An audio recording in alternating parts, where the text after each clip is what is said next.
તો ચાલો દોસ્તો વાત કરીએ અર્થક્વેક એન્જિનિયરિંગના મોસ્ટ ઇમ્પોર્ટન્ટ ટોપિક્સની. તમે જ્યારે આ ચેપ્ટર અથવા તો આ સબ્જેક્ટની શરૂઆત કરો છો પ્રિપેરેશન માટે, તો સૌપ્રથમ અહીંયા તમને ચેપ્ટર વાઇઝ જે ટોપિકો આપું છું એના ઉપર જરાક વિશેષ ફોકસ કરજો. ચેપ્ટર નંબર 1ની વાત કરીએ તો causes of earthquakes, plate tectonic theory. ટર્મિનોલોજીની અંદર દોસ્તો આ ટર્મિનોલોજી છે આ બધી તૈયાર કરી દેજો દોસ્તો, ખાસ પૂછાય છે ડેફિનેશનો. સિઝમિક વેવ્સની અંદર દોસ્તો આમાં ડિફરન્સ આપણે પૂછી શકે છે, બોડી વેવ અને સરફેસ વેવનો હમણાં લાસ્ટ ટાઈમના પેપરમાં પૂછાઈ પણ ગયો છે અને ઇન્ડિવિજ્યુઅલ શોર્ટ નોટ સ્વરૂપે પણ તૈયાર કરવાનો, એટલે આખો ટોપિક વ્યવસ્થિત તૈયાર કરી દેવાય. પછી જો રેલિંગ વેવ્સ અને લવ વેવ એના વિશેનો ડિફરન્સ પણ પૂછાઈ ગયેલો છે અગાઉ, અને મેગ્નિટ્યુડ અને ઇન્ટેન્સિટીનો ડિફરન્સ તો ધી મોસ્ટ આઈએમપી છે, તો ખાસ આપણે તમામ વિદ્યાર્થીઓ તૈયાર કરે. એના પછી ચેપ્ટર નંબર 2ની વાત કરીએ તો એમાં ડેફિનેશન છે free vibration, forced vibration, damping, degree of freedom. પછી derive the equation for single degree of free undamped vibration system, mathematical modelling, free damped vibration of SDF system, logarithmic decrement, forced vibration of single degree of freedom system. અને આ ચેપ્ટરમાંથી numericals પણ આવે છે. કયા numericals આવે છે તો આપણી નોટ્સ રિફર કરજો દોસ્તો, એની અંદર જે ન્યુમેરિકલના સોલ્યુશન્સ કરાવેલા છે એ જ ન્યુમેરિકલ્સ રિપીટેડલી દોસ્તો આ ચેપ્ટરમાંથી પૂછાયેલા છે, તો ખાસ એ જ તૈયાર કરવાના થાય છે, બરાબર.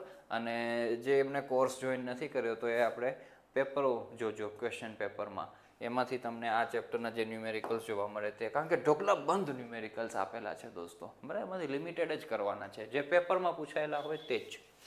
ડિઝાઇન ફિલોસોફીની દોસ્તો આપણે વાત કરીએ તો philosophy of earthquake resistant design concept સમજજો દોસ્તો, આનો બહુ મસ્ત હોય છે, બરાબર.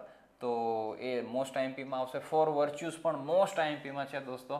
પછી strong column, weak beam design, effect of irregularities on performance of RC building, most IMP. Short column effect, Indian seismic codes. એમાં પછી સિઝમિક મેથડ ઓફ એનાલિસિસ, એમાં 3 મેથડ છે.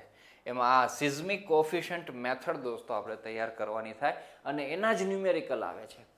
અને જેમણે ડીઆરસીએસ સબ્જેક્ટ રાખેલો હશે તો ડીઆરસીએસમાં પણ આપણે સિઝમિક કોફિશિયન્ટ મેથડના જ ન્યુમેરિકલ્સ કરીએ છીએ, હે ને.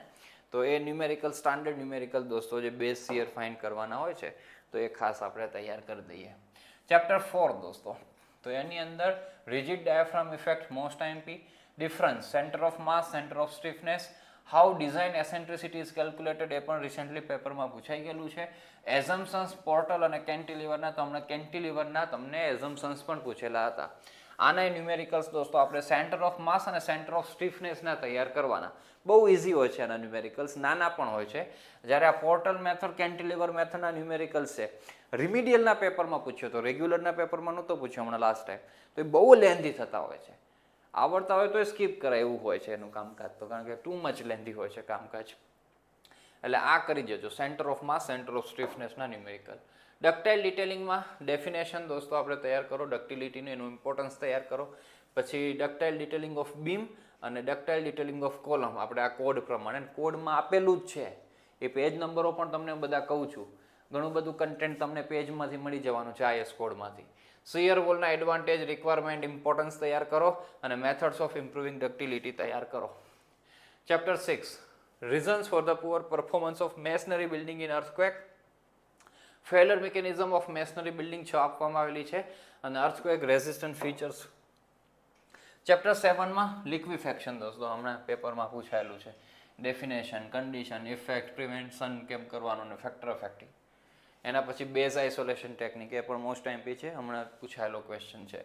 કોલમ જેકેટિંગ પણ મોસ્ટ આઈએમપી, બીમ જેકેટિંગ પણ મોસ્ટ આઈએમપી. આના સિવાય પણ કેટલું બધું કન્ટેન્ટ આપેલું છે, પણ રિપીટેડલી દોસ્તો અત્યાર સુધીના પેપરોમાં આ જ ટોપિકોમાંથી પૂછાયેલા છે ક્વેશ્ચનો, તો આ તૈયાર કરીએ આપણે ખાસ. અને હવે દોસ્તો આપણી પાસે 2 કોડ હોય છે, એક 1893 અને બીજો હોય છે આ 13/9/20. 13/9/20 ડક્ટાઇલ ડિટેલિંગનો છે દોસ્તો, તો આ જો પેજ નંબર આપેલા જ છે અને સામે ટોપિકો લખી દીધા, બરાબર. તો આ ખાસ ધ્યાન રાખજો, સીધું જ તમને મળી જવાનું છે કોડમાંથી. તો એક વખત કોડમાંથી જોઈ જજો કન્ટેન્ટ કોડમાં કેવી રીતે લખેલું છે, પછી ત્યાં છાપવાનું થશે એક્ઝામની અંદર ખાસ. શિયર વોલના રિક્વાયરમેન્ટે પૂછાય છે, આઈએમપી છે ને અહીંયા આપેલા જ છે. અને આ 1893માંથી દોસ્તો કેટલું બધું પૂછવા છે જુઓ. હવે હું વાંચતો નથી દોસ્તો, બરાબર, તમે સ્ક્રીનશોટ ખાસ લઈ લો અહીંયા અને તમે એનું પ્રિપેરેશન કરજો. બીજું, હવે એક છે ને મેથડ એવી વાપરવાની દોસ્તો કે અમુક થિયરીઓ કદાચ ક્વેશ્ચન પેપરમાં એવી આવી ગઈ હોય કે જે આપણે તૈયાર ન કરી હોય, તો એવી થિયરીઓ છેલ્લે લખવાની, એવા ક્વેશ્ચનો છેલ્લે અટેમ્પ્ટ કરવાના, અને એમાં દોસ્તો IS કોડ છે ને એના પેજ ફેરવવાના, એના રિગાર્ડિંગ કંઈક ગોતવાનો પ્રયત્ન કરવાનો.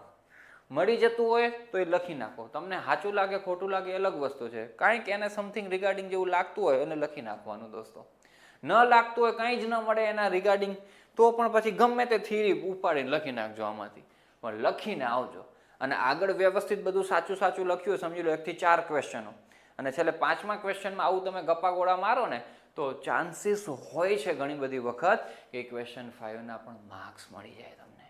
સમજ્યા? તો આ પણ બધી સ્ટ્રેટેજીઓ હોય, ટેકનિક્સ બધી હોય, તો એ પણ આપણે ધ્યાનમાં રાખીએ. ચાલો દોસ્તો, તો ખૂબ સારી રીતના તૈયારી થાય, કોન્ફિડન્સથી પેપર લખાય, સારું રિઝલ્ટ આવે એવી શુભેચ્છાઓ અને શુભકામનાઓ સાથે આ વિડીયોની કરીએ આપણે સમાપ્તિ. Thank you so much.